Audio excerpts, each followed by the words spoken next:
The early morning sunlight filtered through the dusty windows of the rural veterinary clinic, casting long shadows across the worn linoleum floor. Miguel Reyes rubbed his tired eyes, the night shift having stretched well beyond its scheduled end. At 32, his face carried the weathered lines of someone who had spent most of his life outdoors, his hands calloused from years of hard work. "Miguel, we've got an emergency coming in," called Dr. Vargas from the front desk. "Horse trailer just pulled up. Owner says it's an abandoned case they found on their property." Miguel nodded, pulling on a fresh pair of gloves. These cases always hit him hardest. The neglected animals, the ones thrown away when they were no longer useful or profitable. In the 5 years he'd worked as a veterinary assistant at the small clinic in San Isidro, he'd seen too many. The double doors swung open as 2 ranch hands guided a severely malnourished brown horse with a white blaze down its face. The animal moved with visible pain, its coat dull and matted, ribs protruding like the ridges of a washboard. The horse's eyes, though, there was something hauntingly familiar about them. "Found him wandering near our south pasture," explained one of the men. "No tags, no identification. Looks like he's been abandoned for months. Boss said to bring him here, see if he's savable or needs to be put down." Miguel approached slowly, keeping his movements calm and deliberate as he'd done thousands of times before. The horse's head hung low, but as Miguel drew closer, the animal's ears twitched and his head lifted slightly. "Hey there," Miguel whispered, extending his hand palm up. "It's okay. You're safe now." The horse sniffed Miguel's hand, then did something unexpected. He nudged Miguel's shoulder with his muzzle, a gesture so familiar it sent a shock wave through Miguel's body. The horse repeated the motion, more insistent this time, nickering softly. Miguel froze, his heart pounding against his ribs. He looked more carefully at the white blaze, the pattern unique as a fingerprint. There was a small notch in the horse's left ear, barely noticeable unless you knew to look for it. Miguel's hand trembled as he touched the horse's neck, feeling for something he prayed wouldn't be there. But it was. A small raised scar in the shape of a crescent moon, hidden beneath the tangled mane. "Spirit!" Miguel's voice cracked, barely audible. "Is that you, boy?" The horse's reaction was immediate. His head lifted higher, ears pricked forward, and he made a sound that was unmistakably one of recognition. Miguel's vision blurred with tears. "You know this horse?" Dr. Vargas asked, surprised by the emotional display from his usually composed assistant. Miguel swallowed hard. "This is Spirit, my Spirit. The horse I raised when I was a teenager. My family had to sell him 10 years ago when we lost our ranch." The room fell silent except for Spirit's soft breathing. 10 years. A decade since that heartbreaking day when the trailer had taken Spirit away, leaving Miguel with nothing but memories and a promise he'd whispered into the horse's ear. "I'll find you again someday." "That's quite a coincidence," Dr. Vargas said, clearly skeptical. "After all this time?" "It's him. I know it's him," Miguel insisted, running his hands gently over Spirit's neck, examining the neglect evident in his once proud form. "Look at this scar. He got it when he was 2, caught in barbed wire. And this mark on his blaze. It's unique, like a thumbprint." Dr. Vargas approached, conducting his own examination. "Well, he's in rough shape, whoever he is. Severe malnutrition, hoof neglect, possible infections. If you're right, someone hasn't treated your old friend kindly." Miguel felt anger rise in his chest. He'd sold Spirit to a wealthy businessman named Eduardo Sandoval, who had promised the horse would be well cared for, living a life of luxury as a show horse for his daughter. What had happened?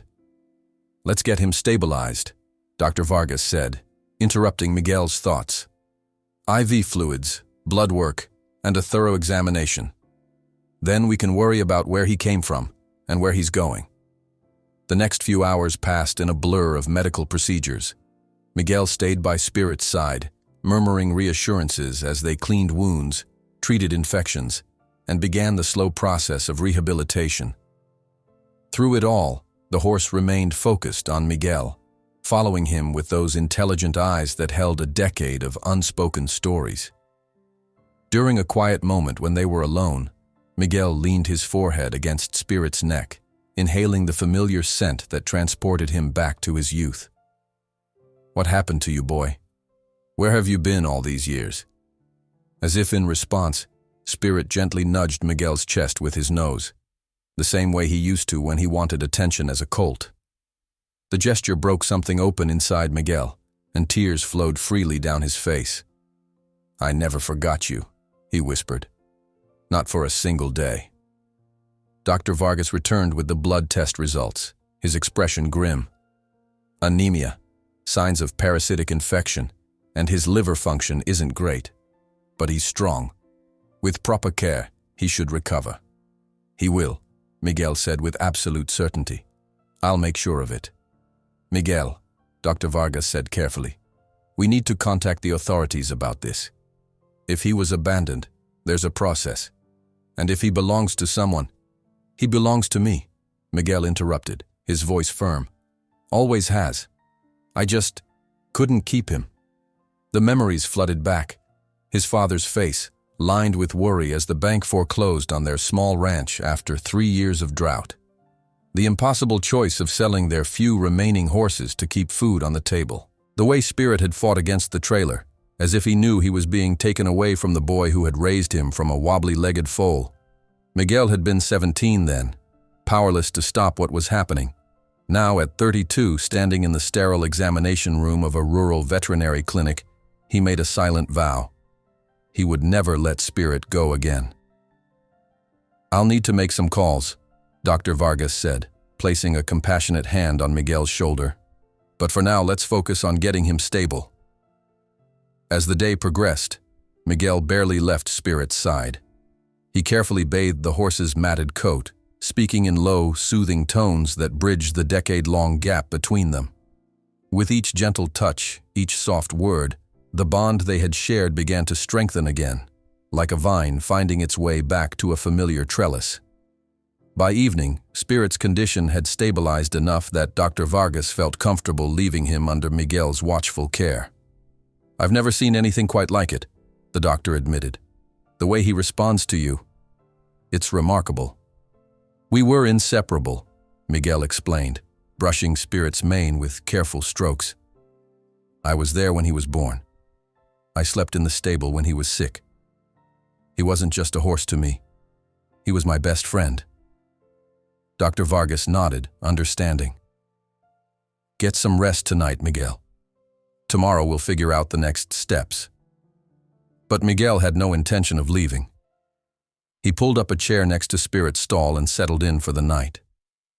As darkness fell over the clinic and the sounds of the day faded into silence, Miguel spoke softly to Spirit, telling him about the years that had passed, the dreams he still held, and the strange twist of fate that had brought them back together. Spirit listened, occasionally nudging Miguel's hand or making soft sounds of acknowledgement. In those quiet hours, Miguel felt the weight of the past decade, the loss, the regret, the empty space that had never quite been filled, begin to lift from his shoulders. "I don't know how you found your way back to me," Miguel whispered, "but I promise you this. Whatever happens next, we'll face it together." As if sealing this renewed covenant between them, Spirit rested his head against Miguel's chest, his breathing slow and steady, and for the first time in 10 years, Miguel felt truly whole again. Morning arrived with golden light streaming through the clinic windows. Miguel awoke with a start, his neck stiff from sleeping upright in the chair. For a moment, he wondered if yesterday had been a dream. The miraculous return of Spirit after all these years seemed too incredible to be true. But when he opened his eyes, the horse was there, watching him with that same attentive gaze Miguel remembered from his youth. "Good morning, old friend," Miguel whispered, rising to check Spirit's condition. The horse looked marginally better after a night of fluids and medications. His eyes were clearer, and he greeted Miguel with a soft nicker that tugged at something deep within Miguel's chest. Dr. Vargas arrived shortly after, clipboard in hand and a concerned expression on his face. "I've been making calls," the veterinarian said without preamble. The situation is complicated. Legally speaking, abandoned animals become property of the county after a certain period. But if we can find the last registered owner— Eduardo Sandoval, Miguel supplied, the name bitter on his tongue. He's the man my family sold Spirit to. He has a big estate on the north side of the valley. Dr. Vargas nodded, making a note. I'll reach out to him. But Miguel, you should prepare yourself. If Sandoval claims ownership— He doesn't deserve him, Miguel interrupted, his hand instinctively moving to Spirit's neck. Look at what happened after he got him. Spirit was supposed to live in luxury, not end up abandoned and half dead. I understand how you feel, Dr. Vargas said gently. But we have to follow proper procedures. In the meantime, we focus on getting him healthy again. Miguel nodded reluctantly, knowing the doctor was right. Legal battles could wait. Spirit's recovery couldn't. The morning routine began with medication, fresh bandages, and a careful inspection of Spirit's hooves, which showed signs of neglect and infection.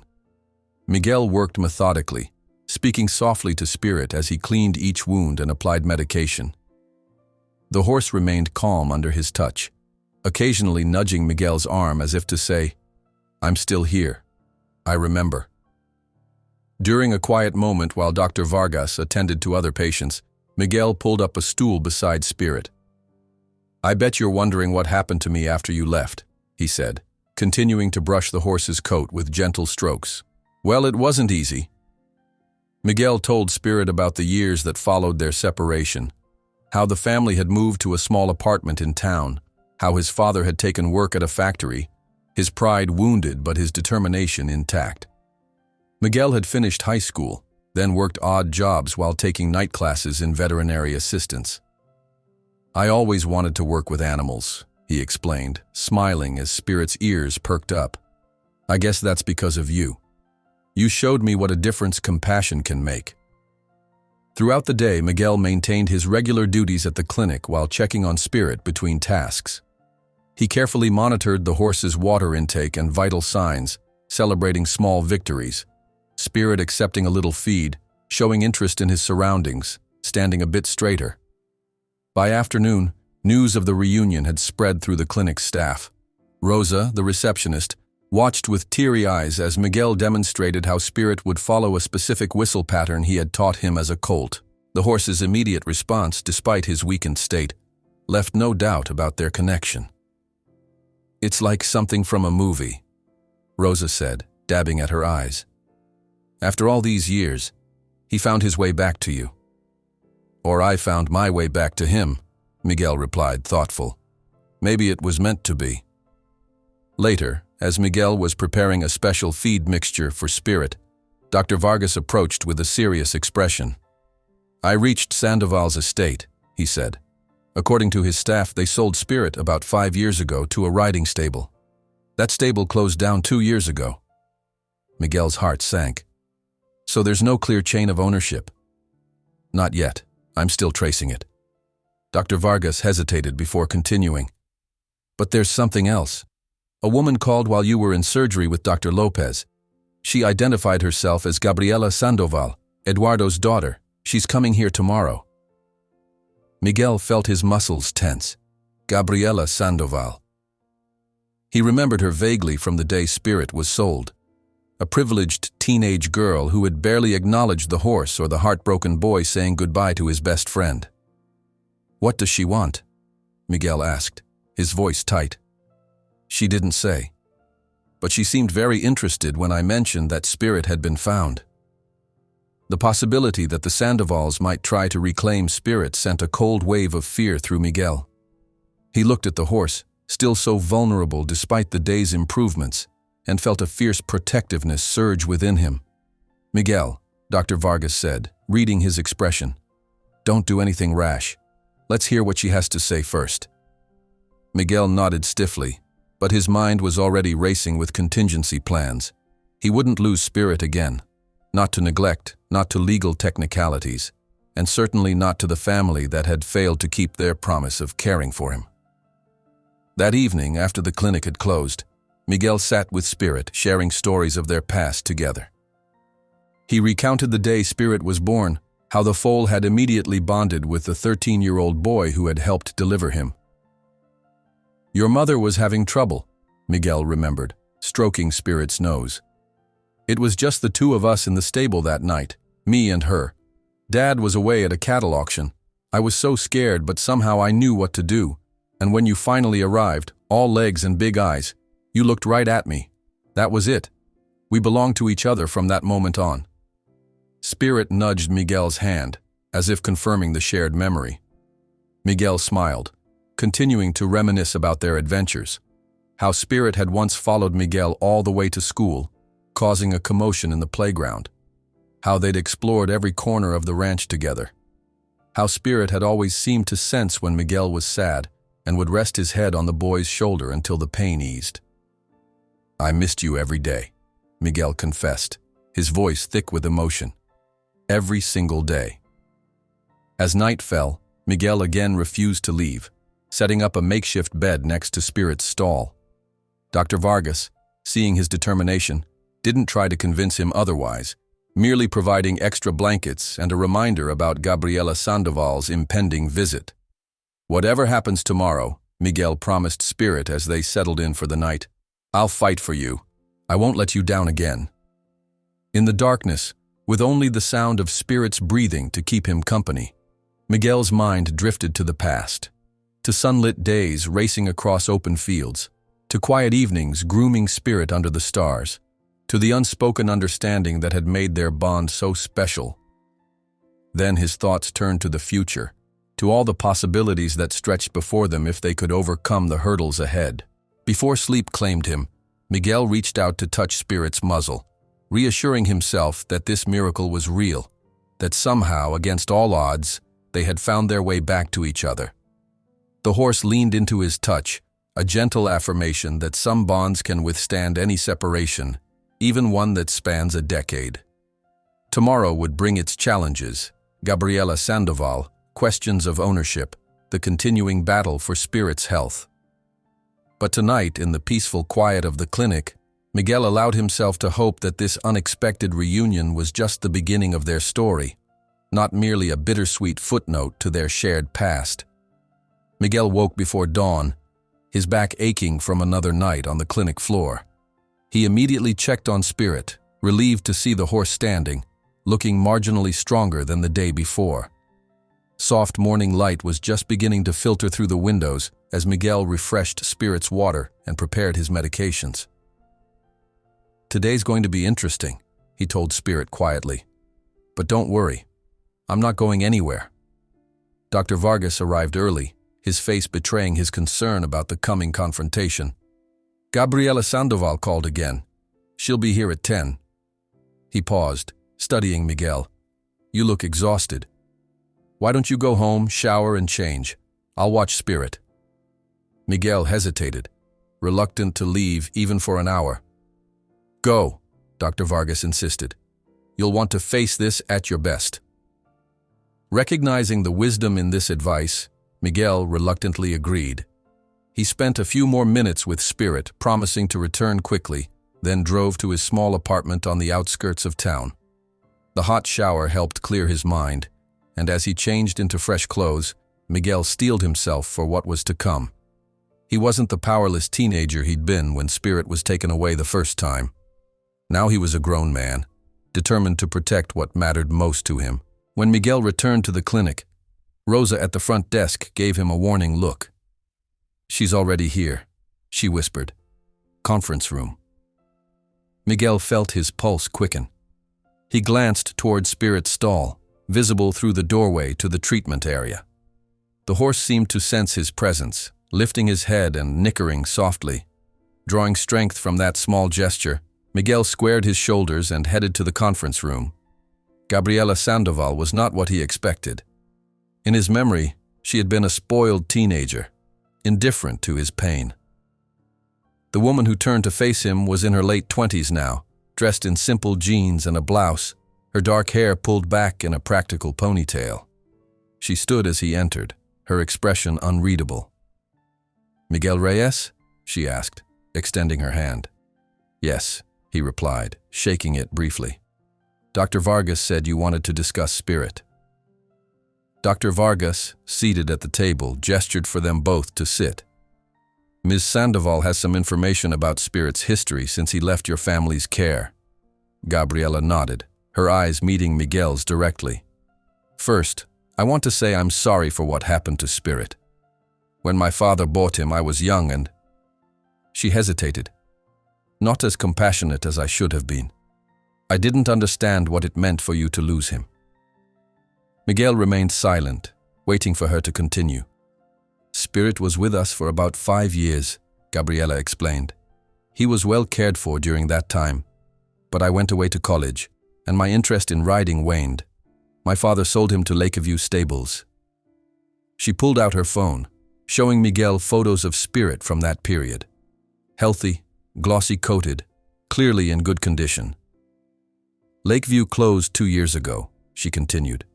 The owner, James Mercer, sold most of his horses, but I've been trying to track what happened to Spirit specifically. From what I've pieced together, he was sold to a man named Victor Delgado, who runs a small-time horse trading business. Miguel felt a cold anger building as the pieces fell into place. And Delgado is known for cutting corners and neglecting animals, he said. It wasn't a question. He'd heard the name before, whispered among veterinary professionals when particularly mistreated horses came through their doors. Yes, Gabriela confirmed. That's why I'm here. When Dr. Vargas called asking about Spirit, I realized this might be my chance to make things right. Miguel's guard remained up. Make things right how, exactly? Gabriela took a deep breath. I want to help you keep Spirit. Legally, I mean. I have all the original paperwork from when my father purchased him, and I've been collecting evidence of Delgado's neglectful practices. If you're willing, I'd like to help transfer ownership to you. The offer caught Miguel off guard. He'd prepared for a fight, not an ally. Why would you do that?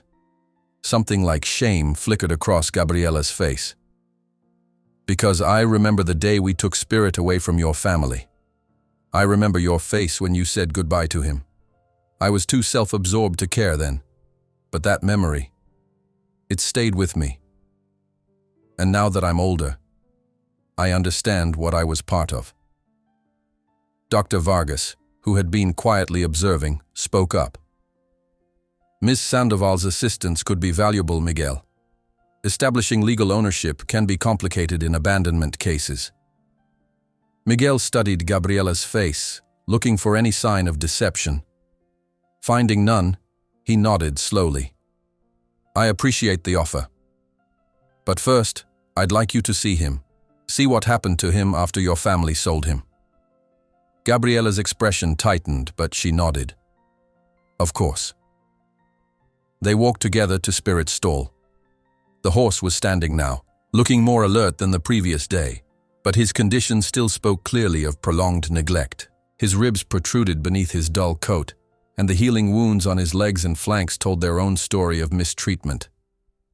Gabriela drew in a sharp breath at the sight. Oh my God, she whispered, her hand rising to cover her mouth. I didn't realize it was this bad.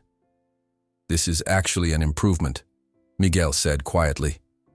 You should have seen him when he first came in. Gabriela's eyes filled with tears. I'm so sorry, she said, her voice breaking. This should never have happened. Miguel was surprised to find his anger toward her softening slightly. Her distress seemed genuine, her remorse real. As they stood there, Spirit approached the stall door, stretching his neck toward Gabriela. After a moment's hesitation, she reached out, allowing him to sniff her hand. He remembers you, Miguel observed, watching the interaction. I spent a lot of time with him those first few years, Gabriela admitted. Before college, before everything else took priority. She stroked Spirit's nose gently. He was a good horse, patient with me even when I was learning and made mistakes.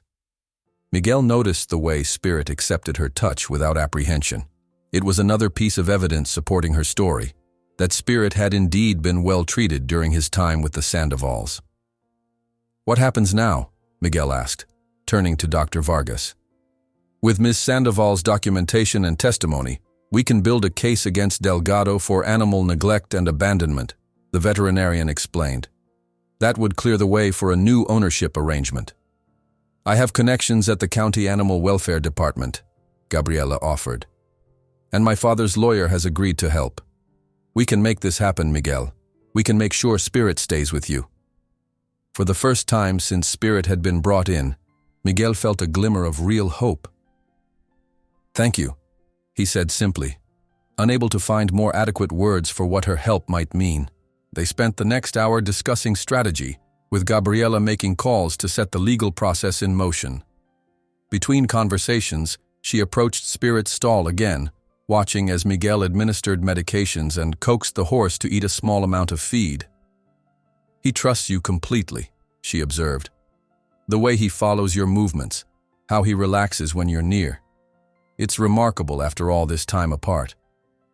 Some bonds don't break, Miguel said, stroking Spirit's neck. They just wait to be reconnected.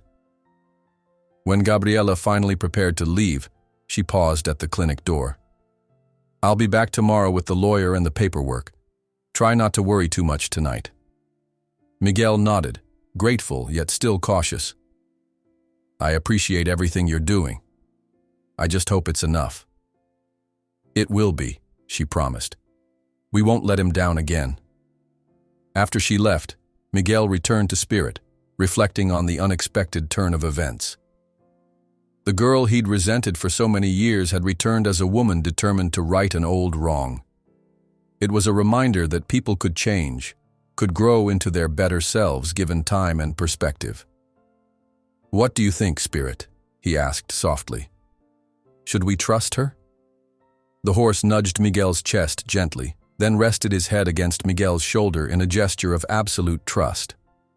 In that moment, Miguel felt something shift inside him, a letting go of some of the bitterness he'd carried since that day 10 years ago when they'd been forced apart. Okay, he whispered, wrapping his arms around Spirit's neck. We'll do this together, one step at a time. Outside the clinic windows, the sun was setting, painting the sky in brilliant oranges and purples. Another day ending, another step forward in Spirit's recovery, and perhaps the beginning of a new chapter for both of them. The next morning brought a steady rain that drummed against the clinic's roof. Spirit seemed to enjoy the sound, his ears flicking toward the ceiling as water pattered above them. Miguel, who had again spent the night at the clinic, noticed small improvements in the horse's condition. His eyes were brighter, his posture stronger, and he'd eaten most of his morning feed. You're coming back to us, Miguel said, running a brush gently over Spirit's coat. The horse leaned into the familiar grooming motion, a behavior Miguel remembered well from their years together. Dr. Vargas arrived early, bringing fresh pastries and coffee for the staff. He checked Spirit's vitals and nodded with satisfaction. His blood work is showing improvement. The antibiotics are working. When do you think he'll be strong enough to leave the clinic? Miguel asked, trying to keep his voice casual, though the question was anything but. That depends on several factors, Dr. Vargas replied carefully. His physical recovery certainly, but also the legal situation. Until we have clarity on his ownership status, he stays here under protective custody. Miguel nodded, understanding the reality even as he chafed at it. Spirit deserved wide-open spaces, fresh air, and freedom to move, not the confines of a clinic stall, however necessary it might be for now. Around 10 o'clock, Gabriella arrived as promised, accompanied by a distinguished-looking man in his 50s carrying a leather briefcase. She introduced him as Martin Alvarez, her father's attorney, who had agreed to help navigate the legal process of transferring Spirit's ownership. Mr. Alvarez has experience with animal welfare cases, Gabriella explained as they settled into the conference room. He thinks we have a strong position. The lawyer nodded, his expression serious. Based on what Ms. Sandoval has told me and the documentation we've gathered, we can make a compelling case that Mr. Delgado abandoned this horse after neglecting him. However, he cautioned, spreading several documents on the table, these matters are rarely straightforward. For the next hour, they reviewed paperwork and legal strategies. Miguel provided his account of finding Spirit, while Dr. Vargas contributed detailed medical records documenting the horse's condition upon arrival. Gabriela produced the original bill of sale from when her father purchased Spirit, along with records of his subsequent sale to Lakeview Stables. The key, Alvarez explained, is establishing the chain of ownership and then proving abandonment.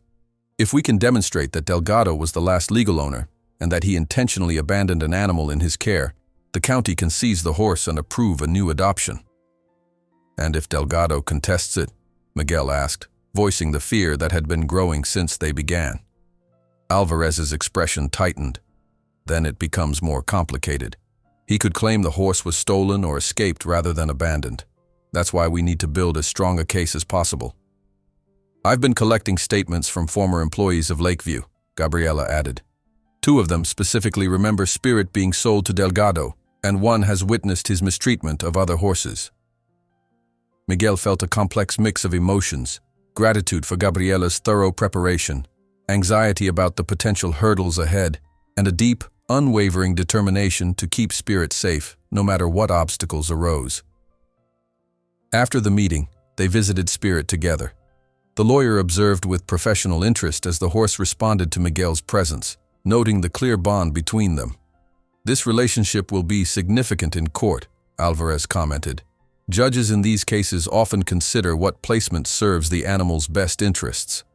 When the lawyer stepped away to make a phone call, Gabriela lingered by Spirit's stall. "He looks better already," she observed. "You're good with him." "I've had a lot of practice," Miguel replied, then found himself adding, "He was my whole world when I was a teenager." Something in his tone prompted Gabriela to ask, "What was it like when you first got him?" Miguel hadn't intended to share these memories with her, but found himself speaking anyway. "My father bought his mother, not knowing she was pregnant. When she foaled, it was just me in the stable. I helped deliver him. I was terrified, but somehow we managed. From that first moment, there was this connection." He smiled, remembering. "My father let me name him. I chose Spirit because even as a foal you could see this light in his eyes, this energy. He was special from the beginning." Gabriela listened intently, her expression softening. "I never knew that part of his story. When we got him, he was already trained, already this perfect horse." She hesitated, then admitted, "I don't think I ever appreciated what he was or where he came from." Miguel continued brushing Spirit as he spoke.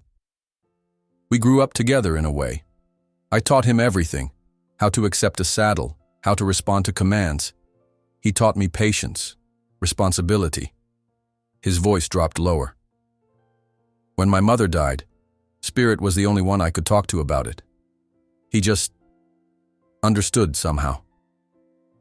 A comfortable silence fell between them, broken only by the soft sounds of the brush against Spirit's coat. Miguel realized that sharing these memories didn't hurt as much as he'd expected. Perhaps time had softened the edges of his pain, or perhaps Spirit's miraculous return had begun to heal old wounds. "Thank you," Gabriela said quietly, "for telling me that, for giving me a chance to help make this right." Miguel nodded, acknowledging her gratitude without fully accepting it yet. Trust would take time. The afternoon brought an unexpected development. Alvarez returned from his phone calls with a concerned expression. "I've been informed that Victor Delgado has learned about Spirit being found. Apparently, one of the ranch hands who brought him in mentioned it at a local bar." Miguel's stomach dropped. "What does that mean for us?" "It means we need to move quickly," Alvarez replied. "I'm filing emergency paperwork with the county today, seeking temporary custody for you pending the investigation. But we should be prepared for Delgado to assert his claim." The news cast a shadow over the progress they'd made. Miguel spent the rest of the day in a state of heightened anxiety, dividing his time between his regular duties and extra moments with Spirit, as if his presence could somehow shield the horse from legal threats. That evening, after Gabriela and Alvarez had left with promises to return the next day, Dr. Vargas found Miguel sitting beside Spirit's stall, lost in thought. "You should go home and get some real rest," the veterinarian suggested gently. "The security guard will be here all night, and we've made it clear that no one takes Spirit without proper documentation." Miguel shook his head. "I can't leave him. Not now.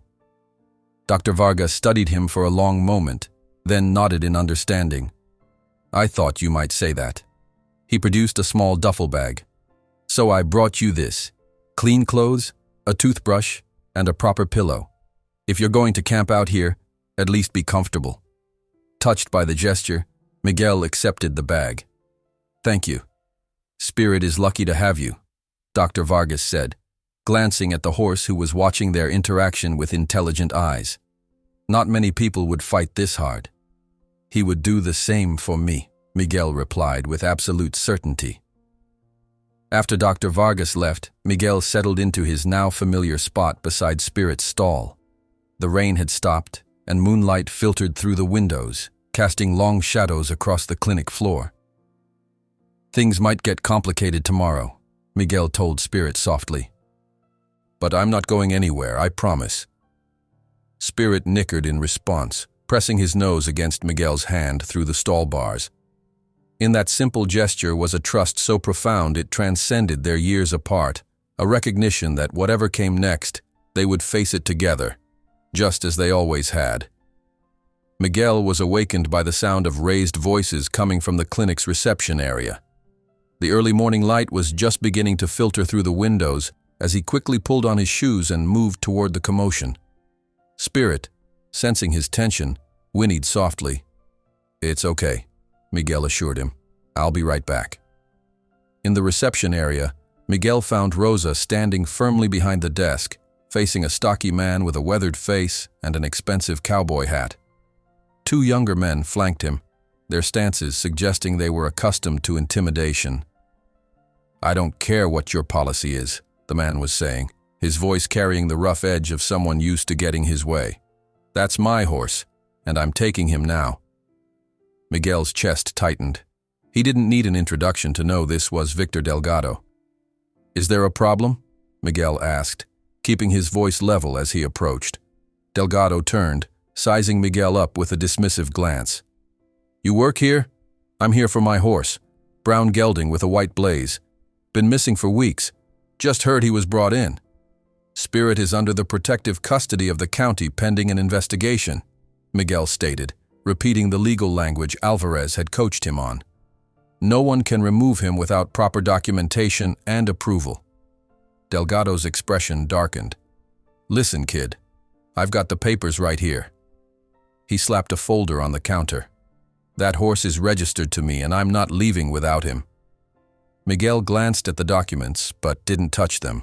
Dr. Vargas will need to review those when he arrives, and the county has already been notified of Spirit's condition when he was found, severely malnourished and neglected. Horses get sick, they wander off. Doesn't mean anything, Delgado retorted. But a flicker of unease crossed his face. This wasn't just sick, Miguel replied, anger seeping into his voice despite his efforts to remain professional. This was prolonged neglect, starvation, untreated infections. Delgado stepped closer, lowering his voice to a threatening rumble. You calling me a liar, boy? Before Miguel could respond, the clinic door opened and Dr. Vargas entered, quickly assessing the situation. Gentlemen, what seems to be the issue? While Dr. Vargas engaged with Delgado, Miguel slipped away to call Gabriela. She answered on the second ring, instantly alert when he explained the situation. Alvarez and I are on our way, she said. Don't let them take Spirit, no matter what. The emergency custody order should be processed by noon today. Miguel returned to find Dr. Vargas examining Delgado's paperwork with a practiced, neutral expression. These appear to be in order, Mr. Delgado, but as I've explained, we're following county protocol for suspected abandonment cases. The horse will remain here until the investigation is complete. Delgado's face flushed with anger. This is theft. That's a valuable animal. Valuable? Miguel couldn't help interjecting. Is that why he was found half dead by the side of the road? Miguel, Dr. Vargas cautioned. Delgado pointed a finger at Miguel. You don't know what you're talking about. That horse escaped during a storm. I've been looking for him for weeks. Then why didn't you report him missing? Miguel challenged.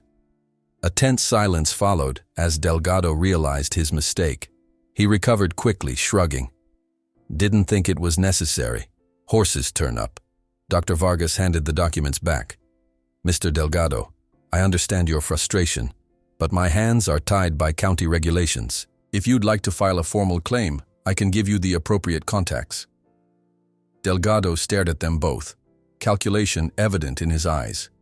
Finally, he snatched back his papers. This isn't over. I'll be back with the sheriff if I have to. After he stormed out, Miguel released a breath he hadn't realized he'd been holding. Thank you, he said to Dr. Vargas. The veterinarian's expression was grave. Don't thank me yet. His paperwork does appear legitimate, Miguel. If the county doesn't grant that emergency order. Miguel's response was cut short by the arrival of Gabriela and Alvarez, who had made record time getting to the clinic. Miguel quickly updated them on the confrontation. This complicates things, Alvarez admitted, running a hand through his silver hair. But it doesn't change our strategy. Delgado's claim that the horse escaped is actually helpful to us. It contradicts any future claim he might make that the horse was stolen. What do we do now? Gabriela asked. We wait for the county's decision on the emergency custody order, Alvarez replied, and we prepare for all possible outcomes. The morning crawled by with excruciating slowness. Miguel tried to focus on his regular duties, but his mind kept returning to Delgado's threats and what might happen if the man returned with law enforcement. During his breaks, Miguel sat with Spirit, drawing comfort from the horse's steady presence even as he worried about their uncertain future. Shortly after noon, Alvarez received the call they'd been waiting for. His expression remained carefully neutral as he listened, asking occasional clarifying questions. When he finally hung up, everyone in the room held their breath. The county has granted temporary emergency custody to Miguel, he announced, pending the full investigation into the abandonment allegations. A wave of relief washed over Miguel. So he's safe? For now, Alvarez cautioned. This is temporary, and Delgado can still contest it, but it's the outcome we hoped for at this stage. Gabriela hugged Miguel impulsively, her face alight with shared joy. It's a first step. When they told Dr. Vargas the news, the veterinarian's relief was palpable. That's excellent. Now, when Spirit is medically cleared to leave, he can go with you rather than being held here. The implications of this statement suddenly hit Miguel. He would need a place for Spirit, somewhere with proper facilities, pasture, and security. His small apartment obviously wouldn't work. I hadn't thought that far ahead, he admitted. Actually, Gabriela said hesitantly, I might have a solution. My father maintains a small property outside town, just a few acres with a modest stable. It's rarely used these days. If you're comfortable with it, Spirit could stay there while we sort out the permanent arrangements.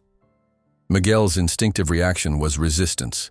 The idea of accepting help from the Sandovals, after everything that had happened, still didn't sit right with him. And yet, what alternative did he have? Sensing his conflicted feelings, Gabriela added, You would have complete access, of course, and it would only be until you find something more permanent. After a moment's consideration, Miguel nodded. Thank you. That would help a lot. With the immediate crisis averted, they discussed next steps. Alvarez would continue building their case against Delgado, focusing on gathering evidence of his pattern of neglect with other horses. Gabriela would prepare the property for Spirit's eventual arrival. And Miguel would concentrate on helping Spirit regain his strength and health. That afternoon, Miguel led Spirit on a short walk around the clinic's small exercise yard, the first time the horse had been outside since his arrival. The fresh air and sunshine seemed to invigorate Spirit, who lifted his head and pricked his ears forward with interest. Though still weak, he moved with more confidence than before, each step a little steadier than the last. You're getting stronger every day, Miguel told him, stroking his neck with pride. As they slowly circled the yard, Miguel allowed himself to imagine a future where Spirit was fully recovered, where they could ride together across open fields again, where the shadow of Delgado and legal battles was far behind them. The dream was so vivid he could almost feel the wind in his face, hear the rhythm of hoofbeats on packed earth. When they returned to the stall, Spirit seemed reluctant to go back inside, turning his head to look at the open sky. "I know," Miguel said softly. "I promise it won't be much longer." That evening, as Miguel was finishing his shift, Gabriela returned with photos of the Sandoval property to show him where Spirit would be staying. The modest stable was well maintained, with spacious stalls and a fenced pasture that backed up to a small creek. "It's not fancy," she explained, "but it's peaceful. My father bought it years ago as a weekend retreat, but he rarely goes there now." Miguel studied the photos, imagining Spirit grazing in that green pasture. "It looks perfect. Thank you." As Gabriela gathered her things to leave, she hesitated. "Miguel, I know accepting our help isn't easy for you, after what my family did." "You're making it right," Miguel said simply. "That's what matters now." After she left, Miguel sat with Spirit a while longer, sharing the day's developments in the quiet language that had always existed between them. Whatever challenges lay ahead, they had won this round. Spirit would not be returning to Delgado's neglectful hands, not today, and if Miguel had anything to say about it, not ever. Over the next week, Spirit's condition improved steadily. His coat began to regain its luster, his eyes grew brighter, and his once prominent ribs became less visible as he gained weight. Dr. Vargas monitored his progress carefully, adjusting medications and gradually increasing his feed rations as his system grew stronger. Miguel divided his time between his regular duties at the clinic and Spirit's rehabilitation.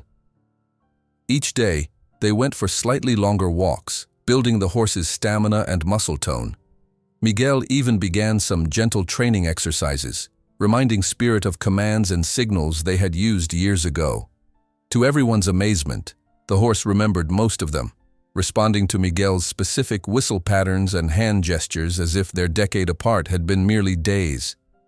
"His cognitive function is remarkable," Dr. Vargas commented one afternoon as he watched Spirit execute a perfect pivot at Miguel's subtle signal. "Horses have excellent long-term memory, but this bond between you transcends ordinary training." Miguel nodded, rewarding Spirit with an affectionate pat on the neck. "We spoke our own language, even back then." Gabriela visited daily, sometimes bringing carrots or apples for Spirit, which he accepted with increasing enthusiasm. She kept Miguel updated on the preparations at her father's property: fresh bedding in the stalls, repairs to the fencing, deliveries of hay and feed. Though Miguel remained somewhat guarded around her, their shared concern for Spirit had begun to form the foundation of a tentative friendship. The legal situation, however, remained tense. Alvarez reported that Delgado had indeed filed a formal complaint with the county, claiming his property had been unlawfully seized. A hearing was scheduled for the following month, during which both sides would present their evidence. "We need to be thorough in documenting Spirit's condition and recovery," Alvarez advised. "Photos, video, detailed medical records, anything that demonstrates the extent of neglect he suffered." Dr. Vargas assured them that the clinic's records were meticulous. No one who sees the difference between Spirit's condition upon arrival and now could doubt he was severely neglected. One morning, about 10 days after Spirit's arrival at the clinic, Dr. Vargas performed a comprehensive examination and declared the horse ready for release. "His blood work has normalized, the infections are cleared, and he's strong enough for light exercise," the veterinarian explained. "He'll continue to need special care and a carefully managed diet, but he doesn't need to remain hospitalized." Miguel felt a complicated mix of emotions at this news. On one hand, he was thrilled that Spirit had recovered enough to leave the clinic.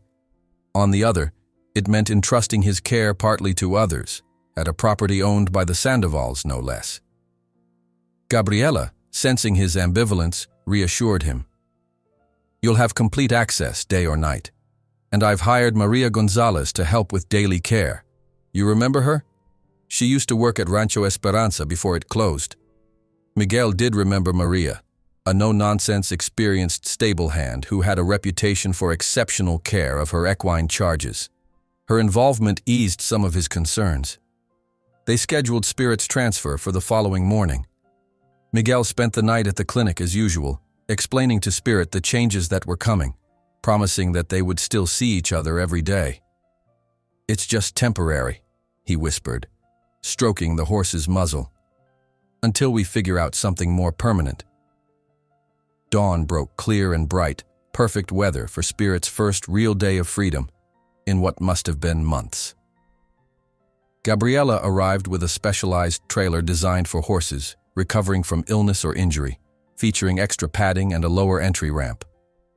"I borrowed it from an equine therapy center," she explained. "Thought it might be easier on him." Miguel was touched by the thoughtfulness of this gesture.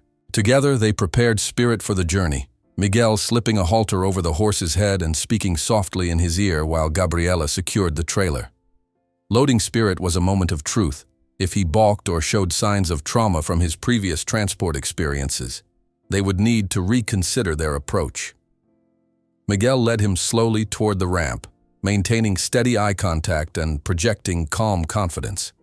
Spirit hesitated only briefly, his ears flicking forward then back, before following Miguel up the ramp and into the trailer. Once inside, Miguel secured him loosely, ensuring he could balance comfortably during the drive, then spent a few moments soothing him with gentle touches and reassuring words. "He trusts you completely," Gabriella observed from the trailer entrance. "He always has," Miguel replied, "even when we were both young and I barely knew what I was doing." The drive to the Sandoval property took about 30 minutes, winding through rural roads away from town.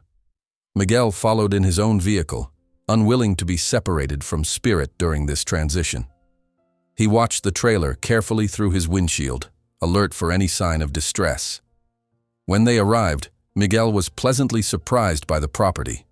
The photos hadn't done it justice. The small ranch was nestled in a gentle valley, with rolling hills providing a natural windbreak. The stable, though modest, was clean and well-designed, with proper ventilation and generous stall sizes. The pasture stretched green and inviting, enclosed by sturdy fencing. Maria Gonzalez was waiting for them, her weathered face breaking into a smile when she recognized Miguel. "Been a long time, Chico," she said, embracing him warmly. "Heard you've had quite the reunion with your old friend." "News travels fast," Miguel remarked, returning her hug. "Small town," she shrugged. "Besides, everyone loves a good story about loyalty. Now let's get this caballo settled, yes?" Unloading Spirit went as smoothly as loading him had.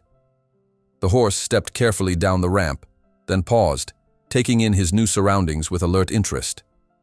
His nostrils flared as he sampled the fresh air, and his ears swiveled, catching the distant sounds of birds and rustling leaves. Miguel led him on a tour of the facilities. First the stable, where a spacious corner stall had been prepared with fresh bedding, then the small paddock directly adjacent, and finally a brief visit to the edge of the larger pasture. Spirit seemed to approve of each area, particularly perking up at the sight of open grass. "He can have short grazing periods starting tomorrow," Maria advised. "Building up gradually. Too much rich grass too quickly would be bad for his system after what he's been through." Miguel nodded, grateful for her expertise. They settled Spirit in the paddock for now, allowing him to move freely while staying within a manageable area. The horse immediately began exploring his new space, moving with more energy than Miguel had seen since their reunion. "He seems happy," Gabriella said, watching from the fence line. "He is," Miguel confirmed. "You can see it in how he holds his head, the way his tail swishes. He knows he's safe." They spent the rest of the morning establishing routines and reviewing care protocols. Maria proved to be as knowledgeable and thorough as Miguel remembered, asking detailed questions about Spirit's medications and dietary requirements. "I'll be here from dawn till midday," she explained. "Then my nephew comes for the evening shift. Between us, someone's always watching." This additional security measure, which Gabriella had arranged without mentioning it, further reassured Miguel. The threat from Delgado remained real, even with the temporary custody order in place. As midday approached, Gabriella invited Miguel to join her for lunch at the small caretaker's cottage on the property. He hesitated, still uncomfortable with the idea of socializing with a Sandoval, but his hunger and curiosity won out. The cottage was simple but charming, with a small kitchen and a table overlooking the pasture where Spirit could be seen exploring his new surroundings. As they ate sandwiches Maria had prepared, Miguel found himself watching Spirit through the window, amazed at how much more freely the horse was moving already. "Thank you," he said finally, breaking the comfortable silence. "For all of this. I know we're not... given our history." Gabriela shook her head. "You don't need to thank me. If anything, this is the least I can do to make amends." "Still," Miguel insisted, "most people wouldn't go to these lengths to right an old wrong, especially one they weren't directly responsible for." She looked down at her plate. "Maybe I needed to do this as much for myself as for you and Spirit, to prove I'm not the same self-centered girl I was back then." The simple honesty of this statement caught Miguel off guard. Before he could respond, his phone rang. Alvarez calling with an update on the legal proceedings. "Delgado is escalating," the lawyer reported without preamble. "He's demanding an earlier hearing date and making noise about pursuing criminal charges for horse theft." Miguel's stomach dropped. "Can he do that?" "He can try," Alvarez replied. "But don't worry. We're countering with our own evidence. Just be prepared. This might get uglier before it's resolved." The following days established a new rhythm for Miguel. He continued his regular shifts at the clinic but arranged his schedule to maximize time with Spirit. Early mornings and evenings found him at the Sandoval property, working with the horse on rehabilitation exercises, grooming, and gradually increasing their training sessions. Spirit thrived in his new environment. Each day brought visible improvements. His coat grew shinier, his eyes brighter, his movements more fluid and confident. Maria reported that he had begun nickering with excitement whenever Miguel's truck appeared on the driveway, recognizing the sound of the engine from a distance. "He stands at the fence watching for you," she told Miguel one evening as he arrived. "Hasn't forgotten a thing about you, that one." Miguel's wariness about the Sandoval property slowly eased as he witnessed Spirit's progress. The horse had a comfortable stall, regular access to the paddock, and increasingly longer periods in the pasture. Maria's expertise ensured his diet remained perfectly balanced for his recovering body, while her nephew Juan provided vigilant evening security. Gabriela visited frequently, though she was careful to give Miguel space when he was working with Spirit. Sometimes she brought supplies or handled administrative matters. Other times she simply watched from a distance, her expression thoughtful. Miguel often caught her observing their training sessions with evident fascination. "He's remembering more commands every day," Miguel told her one afternoon after Spirit had executed a series of turns and stops with near-perfect precision. "It's like his muscle memory is completely intact." "It's amazing to watch," Gabriela admitted. "The connection between you is so clear. Even back when we had him, he never responded to anyone the way he does to you." The casual mention of those years, when Spirit had belonged to the Sandovals instead of him, still stung, but less sharply than before. Miguel was beginning to understand that Gabriela wasn't the enemy, just a teenager who hadn't fully grasped the significance of what her family had done. 2 weeks after Spirit's relocation, Alvarez requested a meeting at the property. He arrived with a thick folder of documents and a grave expression that immediately put Miguel on edge. "Delgado's attorney has submitted new evidence," Alvarez explained once they were seated in the cottage. "A bill of sale from Mercer at Lakeview Stables confirming Spirit was legally purchased, and veterinary records from about a year ago showing Spirit was in reasonable condition at that time." "That just proves he neglected him afterward," Gabriela pointed out. Alvarez nodded. "True, but it complicates our narrative.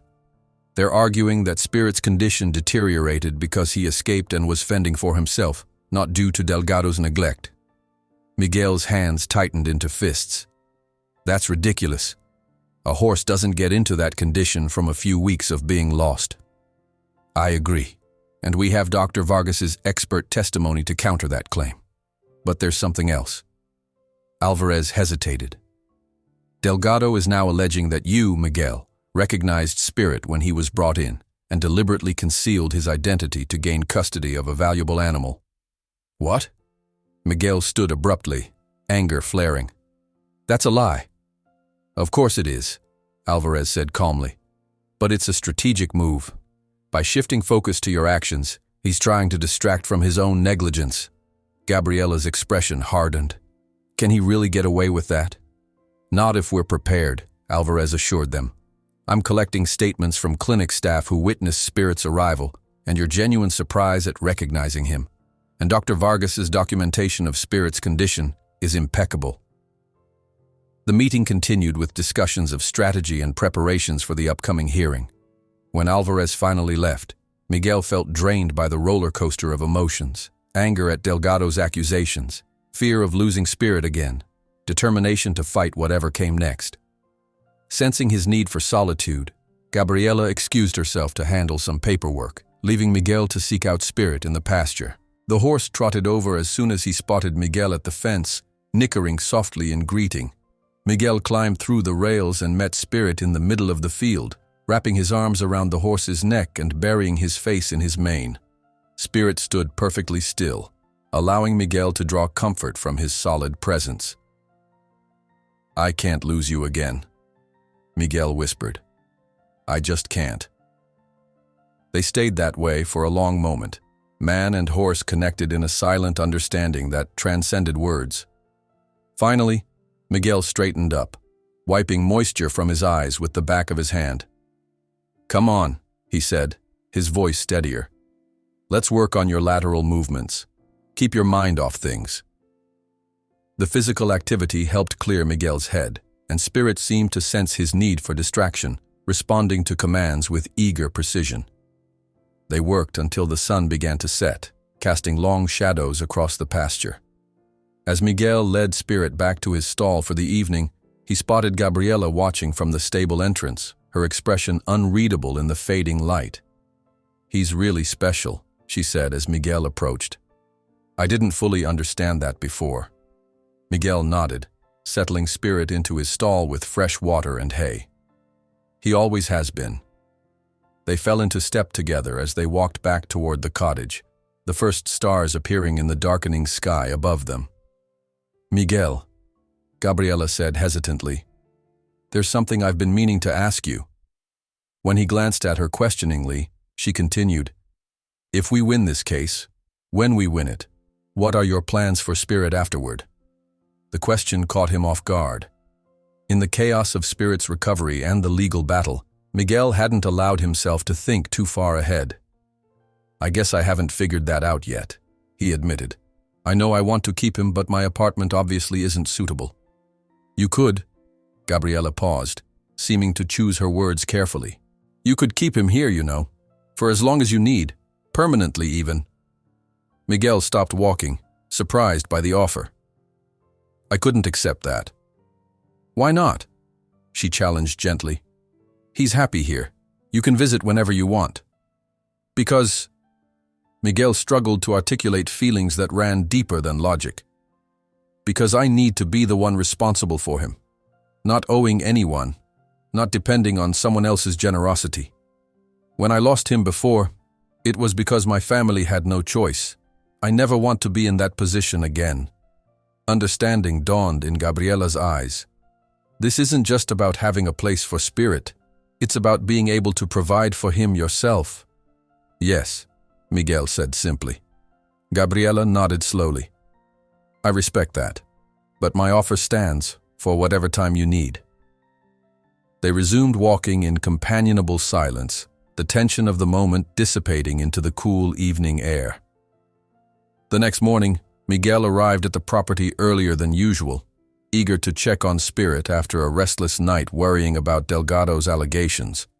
He found Maria already at work, mucking out stalls with her usual efficiency. There's coffee in the cottage, she told him. Your horse is fine, ate all his breakfast and took his medicine without fuss. Miguel thanked her and headed to the paddock where Spirit was enjoying the early morning sunshine. The horse trotted over immediately, pushing his nose against Miguel's chest in greeting.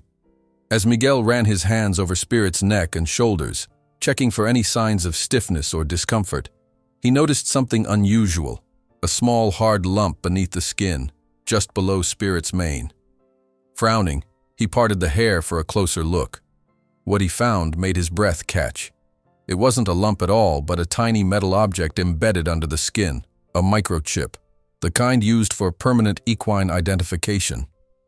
Miguel's heart raced as he realized the implications.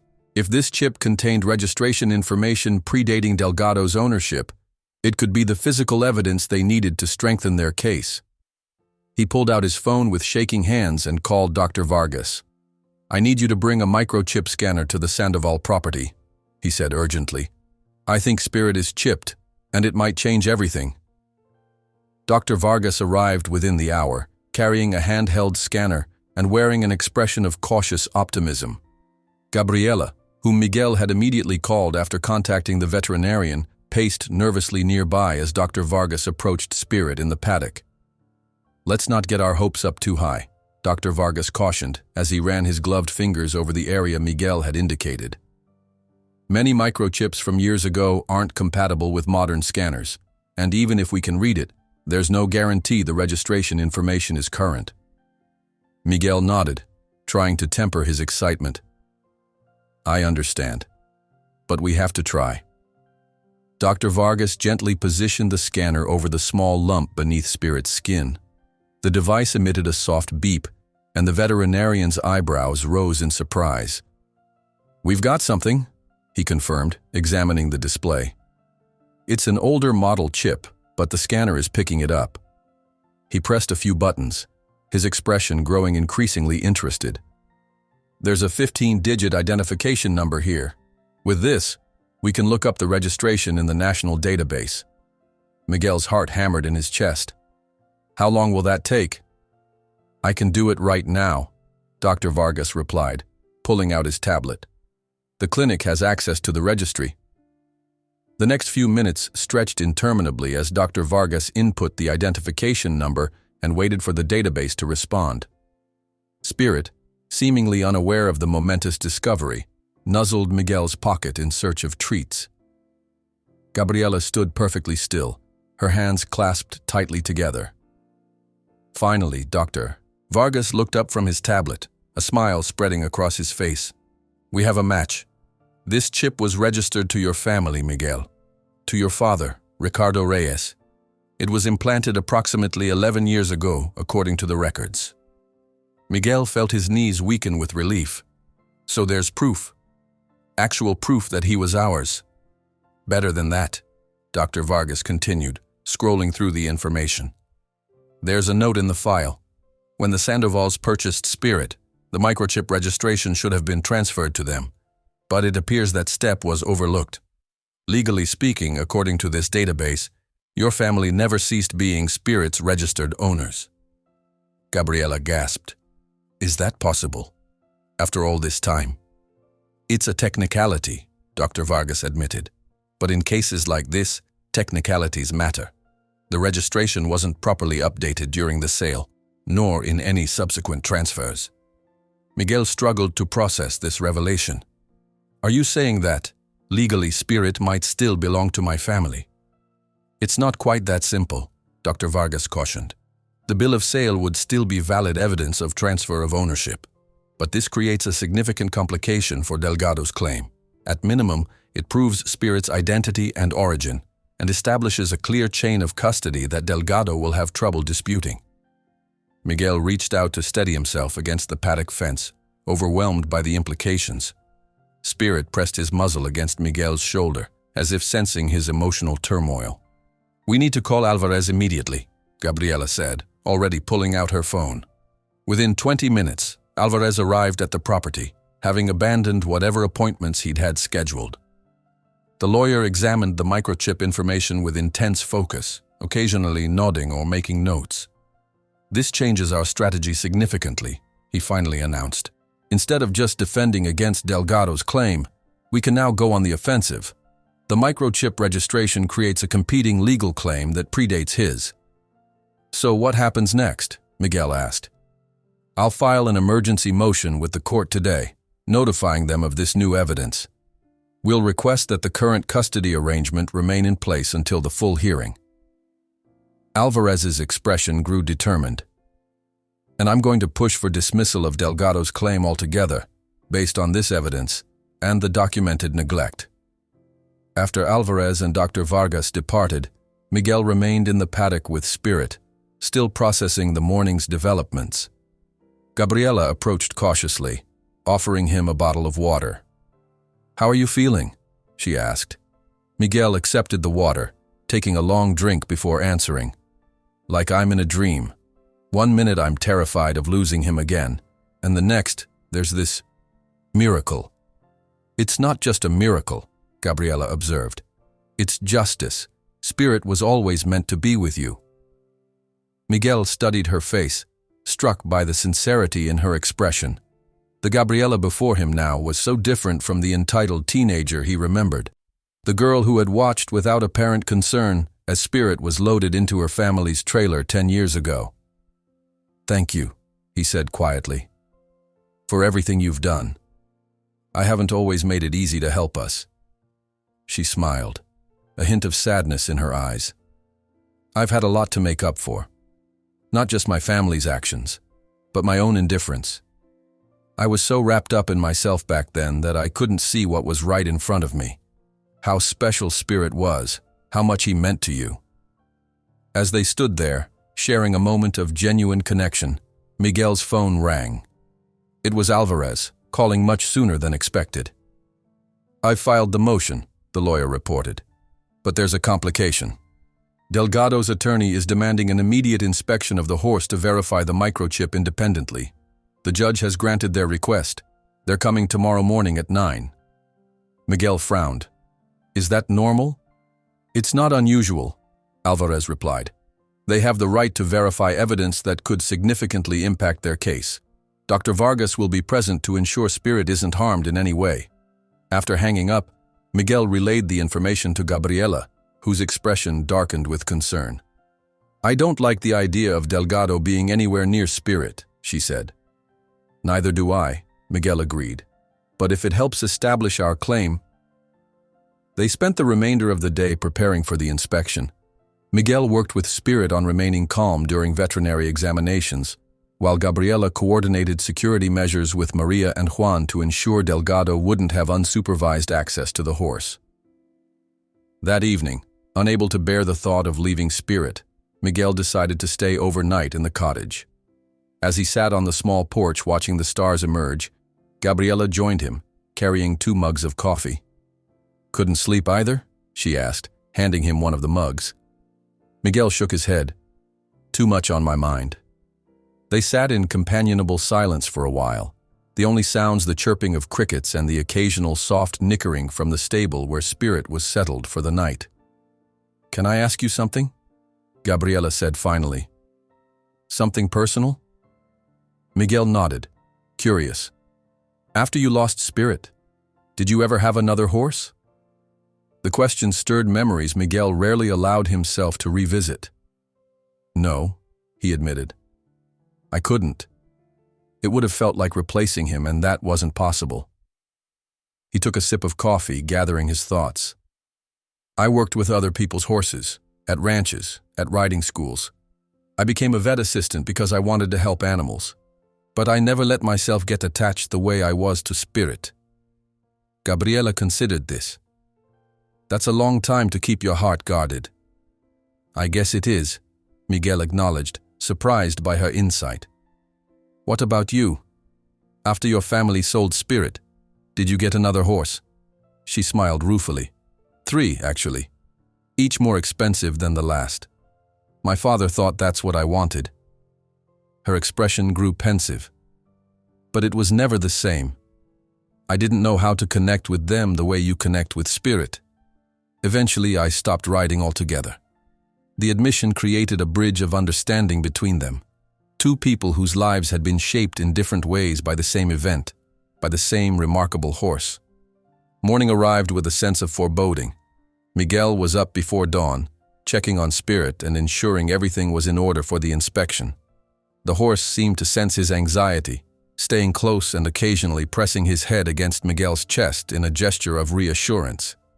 "It's going to be okay," Miguel told him, as much to convince himself as Spirit.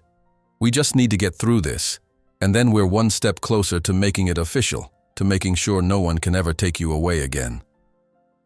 At precisely 9 o'clock, a black SUV pulled into the driveway, followed by Alvarez's more modest sedan. From the SUV emerged Victor Delgado, accompanied by a woman in a business suit who Miguel assumed was his attorney, and an older man carrying veterinary equipment. Miguel steeled himself, straightening his shoulders as he stood protectively near Spirit's stall. Whatever happened next, he would face it with the same determination that had carried them this far. The unwavering belief that some bonds were meant to endure, no matter what forces tried to break them apart. The air in the stable seemed to thicken as Delgado approached. He wore an expensive cowboy hat and boots that had clearly never seen a day of actual ranch work. His smile didn't reach his eyes as he greeted Dr. Vargas, then turned to Miguel with barely concealed contempt. "So this is where my horse ended up," he remarked, surveying the stable with an exaggerated look of disdain. "Pretty far step down from my facilities." Miguel bit back a retort, remembering Alvarez's advice to remain composed regardless of provocation. Spirit, however, had no such instructions. The horse's ears flattened against his head at the sound of Delgado's voice, and he shifted nervously in his stall. "Mr. Delgado," Alvarez intervened smoothly, "may I introduce Dr. Ramirez, the county veterinarian who will be overseeing this inspection to ensure all protocols are followed correctly." A middle-aged woman with a no-nonsense demeanor stepped forward, clipboard in hand. "We'll be verifying the presence and registration information of the microchip, as well as conducting a general health assessment as a point of comparison to the condition documented upon the animal's arrival at the clinic." Delgado's attorney, a sharp-featured woman named Ms. Patel, nodded. "We've brought our own veterinarian, Dr. Hoffman, to conduct the examination." Dr. Vargas frowned. "As Spirit's attending physician, I'll need to approve any procedures." "Of course," Dr. Ramirez affirmed. "This will be a joint examination with all parties observing." Miguel stood protectively at Spirit's stall entrance as the veterinarians prepared their equipment. Gabriela positioned herself nearby, her expression resolute, despite the tension radiating from everyone present. "Spirit needs to be moved to an examination area," Dr. Ramirez instructed. "Mr. Reyes, would you please lead him out?" Miguel nodded, entering the stall and speaking softly to Spirit, who was growing increasingly agitated by the crowd of strangers. "It's okay, boy. I'm right here with you. Nothing bad is going to happen." As Miguel guided Spirit toward the examination area, Delgado stepped forward. "Let me see him properly. After all, he's still legally mine." Before anyone could stop him, Delgado reached toward Spirit's face. The horse reacted instantly, rearing back with a frightened whinny, nearly knocking Miguel over in his panic. "Back off!" Miguel shouted, steadying Spirit with practiced hands. "You're scaring him." "Control that animal," Delgado demanded, stepping back with exaggerated caution. "See how dangerous he's become? This proves my point about improper handling." Dr. Ramirez intervened firmly. "Mr. Delgado, please keep your distance. The horse is clearly stressed by your presence, and we need him calm for this examination." Delgado's smirk suggested this outburst had been exactly what he wanted. Evidence he could later claim showed Spirit was unstable or improperly trained. It took several minutes for Miguel to calm Spirit down, stroking his neck and murmuring reassurances until the horse's breathing steadied. Throughout, Miguel could feel Delgado watching with calculated interest, looking for weaknesses to exploit. Once Spirit was settled on the cross ties in the examination area, Dr. Hoffman approached with the microchip scanner. Miguel stood at Spirit's head, one hand resting on his cheek, maintaining eye contact to keep him calm. "I'll need to scan the area just below the mane," Dr. Hoffman explained. His tone was professional, without the antagonism Delgado displayed. Miguel nodded, holding Spirit steady as the veterinarian ran the scanner over the spot where Dr. Vargas had previously located the microchip. The device beeped, and Dr. Hoffman consulted the display. "There is indeed a microchip present," he confirmed, showing the readout to Dr. Ramirez and Dr. Vargas. The identification number matches what was reported in the motion. Delgado's face darkened slightly, but he maintained his composure. That doesn't change anything. I purchased this horse legally. The existence and registration of the microchip is merely being verified today, Dr. Ramirez reminded him. The legal implications will be determined by the court. The examination continued with a thorough health assessment. Dr. Hoffman documented Spirit's current condition, measuring his weight, checking his vital signs, and examining the healing wounds. Dr. Vargas provided the medical records from Spirit's admission to the clinic, showing photographic evidence of his severely malnourished state upon arrival. Throughout the process, Miguel remained by Spirit's side, a steady, calming presence. He caught Gabriela watching them with a mixture of admiration and concern, her eyes occasionally darting toward Delgado with undisguised distrust. When the physical examination was complete, Dr. Ramirez made some final notes on her clipboard. All findings will be submitted to the court. The microchip has been verified, and the horse's improved condition has been documented. As the veterinarians packed up their equipment, Delgado approached Miguel, keeping his voice low enough that only they could hear. "You think you've won, don't you? But this isn't over. That horse is worth good money now that he's looking better, and I don't give up what's mine." Miguel met his gaze steadily. "He was never yours. Not really. You may have had papers, but you never had his trust or his heart." "Spare me the sentiment," Delgado sneered. "A horse is property, nothing more, and I'll be taking my property back soon enough." Before Miguel could respond, Alvarez stepped between them. "Mr. Delgado, I believe the inspection is concluded. We'll see you at the hearing." With a final contemptuous glance, Delgado rejoined his attorney, and they departed, the black SUV kicking up dust as it accelerated down the driveway. Once they were gone, Miguel let out a long, shaky breath. Spirit nuzzled his shoulder, as if reassuring him that all was well. "That went as well as could be expected," Alvarez said, joining Miguel and Gabriela. The microchip was verified, and Dr. Ramirez seemed impressed by Spirit's improved condition under your care. "What happens now?" Miguel asked, leading Spirit back to his stall and removing the halter. "We wait for the hearing," Alvarez replied. "But today's verification strengthens our position considerably. I'm optimistic, Miguel." After Alvarez and Dr. Vargas left, Miguel remained in the stable, unwilling to leave Spirit after the stressful encounter. Gabriela brought him lunch, setting it down on a hay bale outside Spirit's stall. "You stood your ground well," she commented, sitting beside him. "Delgado was trying to provoke you." Miguel nodded, picking at the sandwich without much appetite. He's not used to being challenged. Men like him think money and intimidation can solve everything. They ate in companionable silence for a while, watching as Spirit contentedly munched on his own lunch of fresh hay. "What will you do?" Gabriela asked eventually. "If the judge rules in our favor, I mean." Miguel considered the question, allowing himself to imagine a future where Spirit was legally his again. "I've been saving money for years," he admitted. "Not much, but enough for a down payment on a small piece of land. Nothing fancy, just a couple of acres where I could build a modest stable." "You've been planning this all along," Gabriela realized. "Even before Spirit came back into your life." "Not consciously," Miguel replied. "But I guess some part of me never gave up hope. I always felt like there was something missing, a space I was keeping open without really understanding why." Gabriela smiled, something warm and genuine that transformed her face. "That's what I admire about you, Miguel. Your faith, your persistence. Most people would have given up and moved on." "Some bonds can't be broken," Miguel said simply, reaching through the stall bars to stroke Spirit's neck. "They just wait for the right moment to be renewed." The days leading up to the hearing passed in a blur of preparation. Alvarez coached Miguel on what to expect in court, while Dr. Vargas organized his medical testimony.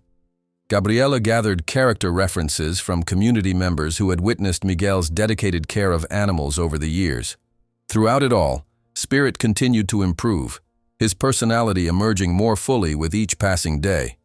He became playful, tossing his head and prancing around the paddock with an energy that belied his recent ordeal. His coat gleamed in the sunlight, and his eyes held the bright, alert expression that had earned him his name all those years ago. The evening before the hearing, Miguel stayed late at the property, reluctant to leave Spirit even for the night. He sat on the pasture fence watching as the horse grazed peacefully in the golden light of sunset.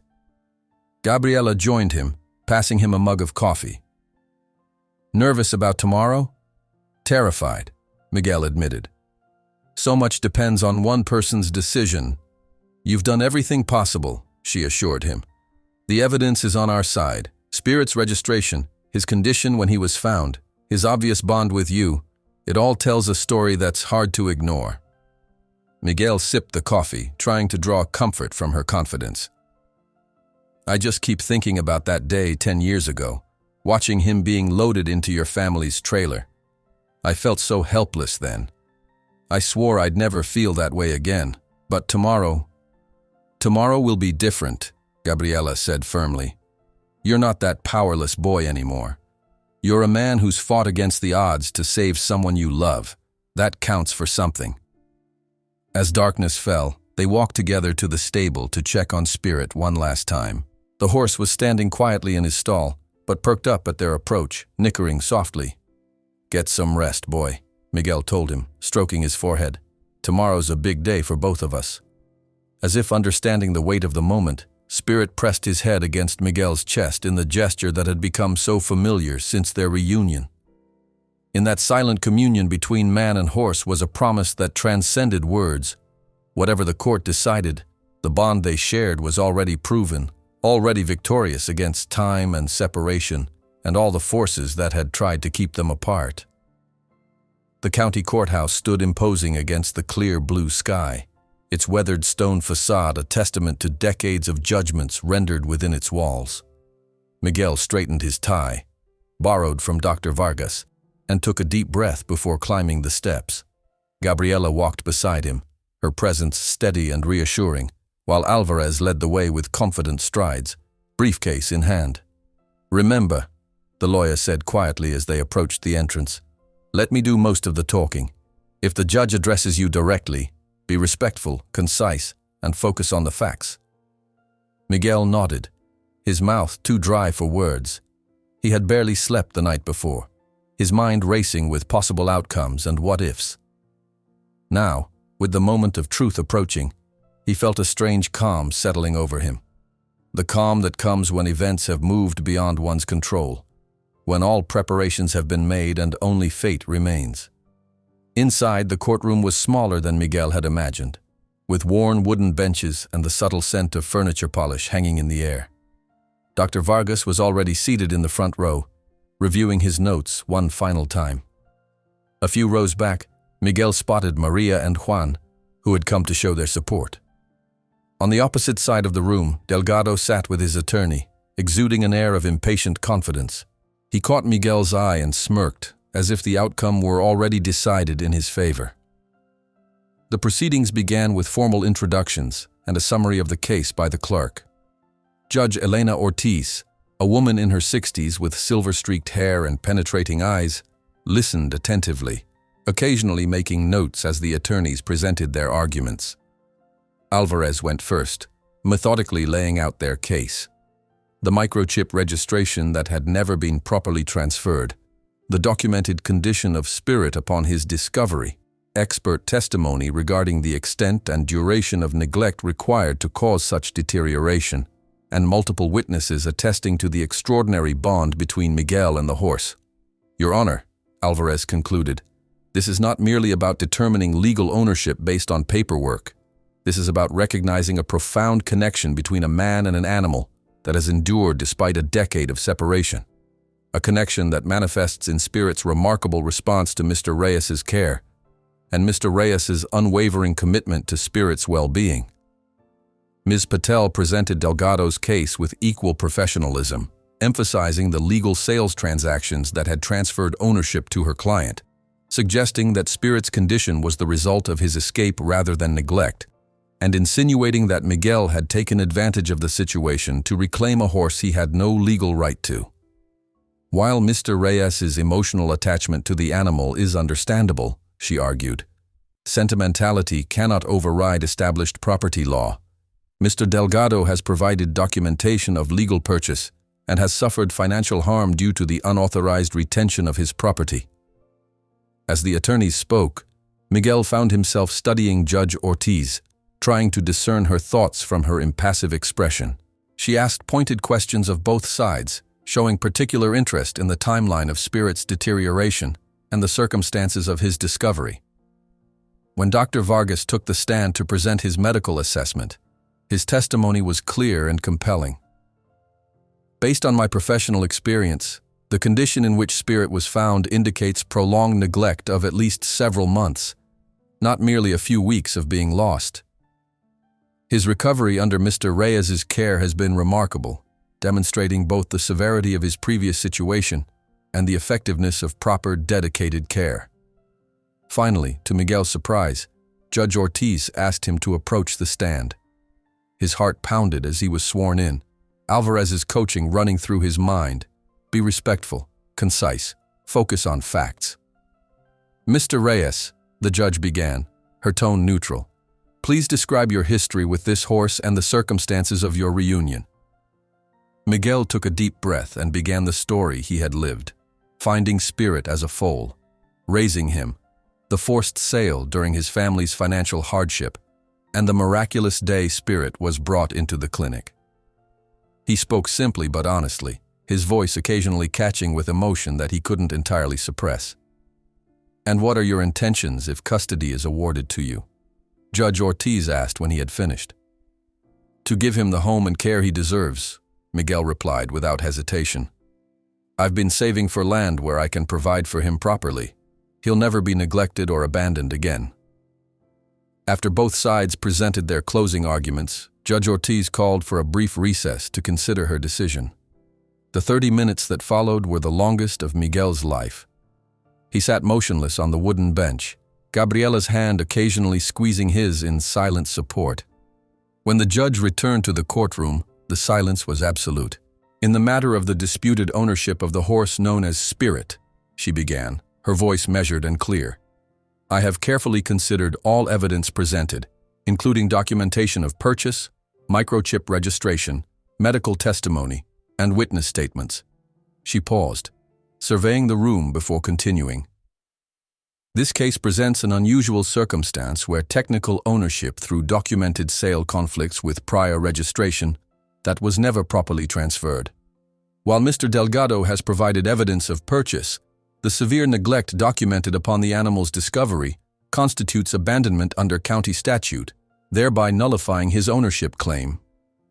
Miguel felt his breath catch, hardly daring to believe what he was hearing. Furthermore, Judge Ortiz continued, the welfare of the animal must be considered. The evidence clearly demonstrates that the horse has thrived under Mr. Reyes's care after suffering significant neglect. She straightened her papers decisively. Therefore, I rule that ownership of the horse known as Spirit is granted to Miguel Reyes, with all rights and responsibilities therein. Mr. Delgado's claim is dismissed, and he is further prohibited from contact with the animal in question. This court is adjourned. The sharp rap of the gavel seemed to release something in Miguel's chest, a tension he had carried for so long that he had forgotten what it felt like to breathe without it. Gabriela was hugging him, Dr. Vargas was shaking his hand, and Alvarez was nodding with satisfaction. Across the room, Delgado stood abruptly, his face flushed with anger. He glared at Miguel before storming out, his attorney hurrying after him. Congratulations, Alvarez said, closing his briefcase. Spirit is officially yours again. The reality of those words took time to sink in as they left the courthouse and drove back to the Sandoval property. Miguel was quiet during the journey, processing the enormity of what had just happened, the culmination of a journey that had begun with an abandoned horse being brought into the clinic just weeks ago. When they arrived, Miguel went straight to the pasture where Spirit was grazing. The horse looked up at the sound of the vehicle, then trotted over to the fence, nickering in greeting. Miguel climbed through the rails and buried his face in Spirit's mane. finally allowing the tears of relief and joy he had been holding back. "It's over," he whispered. "You're mine again. For good this time." Spirit nudged him gently, as if to say he had known all along that this was how it would end. That evening, as the sun began its descent toward the horizon, casting long shadows across the pasture, Miguel and Gabriela sat on the cottage porch, watching Spirit enjoy his newfound security. "So, what happens now?" Gabriela asked, breaking the comfortable silence between them. Miguel smiled, feeling lighter than he had in years. "Now I start looking for that piece of land, a place we can call our own." "I might know of something," Gabriela said hesitantly. "The eastern section of this property, about 5 acres with good water access. It's separate from the main ranch, with its own entrance." She met his questioning gaze. "My father is willing to sell it, at a fair price." Miguel started to protest, but she held up a hand. "This isn't charity, Miguel. It's business. You'd own it outright, be completely independent, and," she added with a small smile, "I'd still get to see Spirit sometimes." "And me?" Miguel asked, surprising himself with the question. Gabriela's eyes softened. "Especially you." In that moment, Miguel realized that the miraculous return of Spirit had brought more than just his beloved horse back into his life. It had opened his heart to new possibilities, new connections, after years of keeping both carefully guarded. 6 months later, on a crisp autumn morning, Miguel stood on the porch of a small but sturdy cabin overlooking his 5 acres of land. Behind the cabin stood a newly constructed stable, simple but well built, with Spirit's name carved into the wooden beam above the entrance. The horse himself grazed contentedly in the adjacent pasture, his coat gleaming in the morning sunlight, no trace remaining of the neglected animal that had been brought into the clinic that fateful day. From time to time, he would look up, checking that Miguel was still there, still watching over him.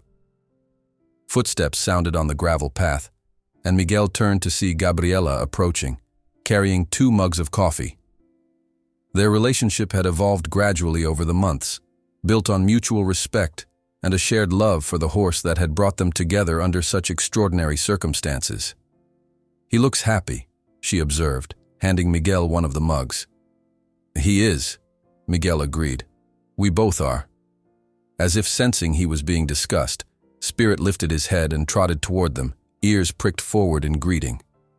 He stopped at the fence, extending his neck for Miguel to scratch under his chin, the same gesture he had made on that first day of their reunion, when Miguel had whispered, "Is that you, boy?" Some bonds, Miguel reflected as he stroked the horse's forehead, were simply meant to endure. They could be stretched by time and distance, tested by circumstance and hardship, but never truly broken. Like a ribbon of light connecting 2 souls across the years, they remained, waiting patiently for the moment when, against all odds, they would find their way back to each other once again.